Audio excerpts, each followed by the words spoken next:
Je m'appelle Thierry Bazin, je suis photographe. Je suis en résidence à Lyon 3 pour cette année universitaire 2013-2014, avec la mission de faire le portrait de cette communauté universitaire composée de gens fort différents, d'étudiants, d'enseignants, de personnel administratif ou appelé souvent non-enseignants.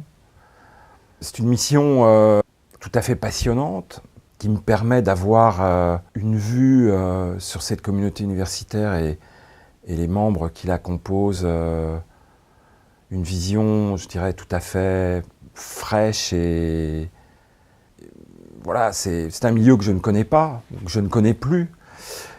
J'ai quitté l'université il y a plus de 30 ans, donc depuis les choses ont changé, aussi bien pour moi que pour l'université évidemment. Je suis quelqu'un qui, en tant que photographe, qui travaille dans des secteurs ou sur des thématiques extrêmement différentes. C'est-à-dire que je peux aussi bien faire de la reproduction d'œuvres d'art, c'est-à-dire des boulots très techniques, que travailler sur l'humain, que travailler sur le paysage.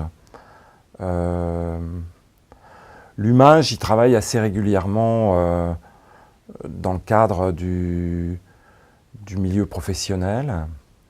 Voilà, et c'est là où on arrive effectivement à cette mission à Lyon 3.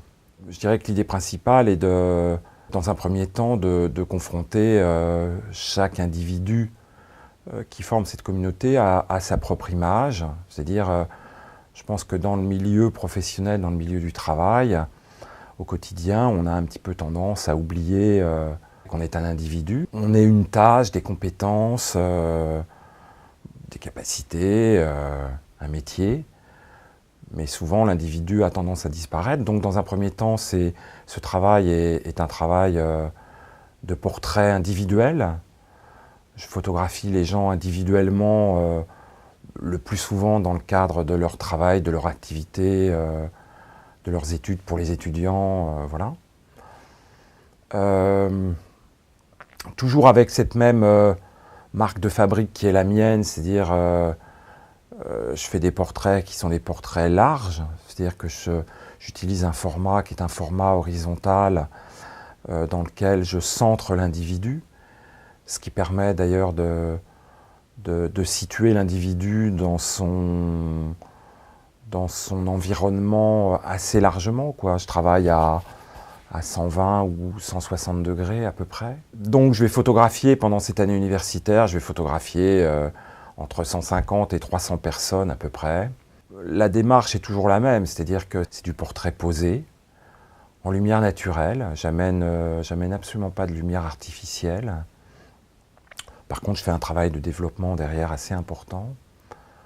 Je fais des portraits qui sont des portraits extrêmement posés, justement de par cette technique de photographie panoramique. Je fais entre 4 et 6 images verticales pour fabriquer ces portraits. Et forcément, ça demande à la personne photographiée une assez grande immobilité. Ça permet de mettre la personne dans un petit moment comme ça un peu privilégié, de concentration et de relâchement, parce que c'est vraiment l'idée. Moi, je peux pas photographier les gens sans leur parler un peu, sans établir une relation avec eux. J'ai besoin de savoir un peu qui ils sont, j'ai besoin de sentir qui ils sont. La photographie de portrait, c'est quelque chose d'assez fin, d'assez... C'est pas très qualifiable, quoi. C'est pas très quantifiable. C'est quelque chose qu'on sent ou qu'on sent pas, quoi. Après, effectivement, je confronte les personnes à leur image pour avoir leur assentiment, savoir si effectivement cette image correspond à la vision qu'ils ont d'eux-mêmes ou la vision qu'ils aimeraient avoir d'eux-mêmes.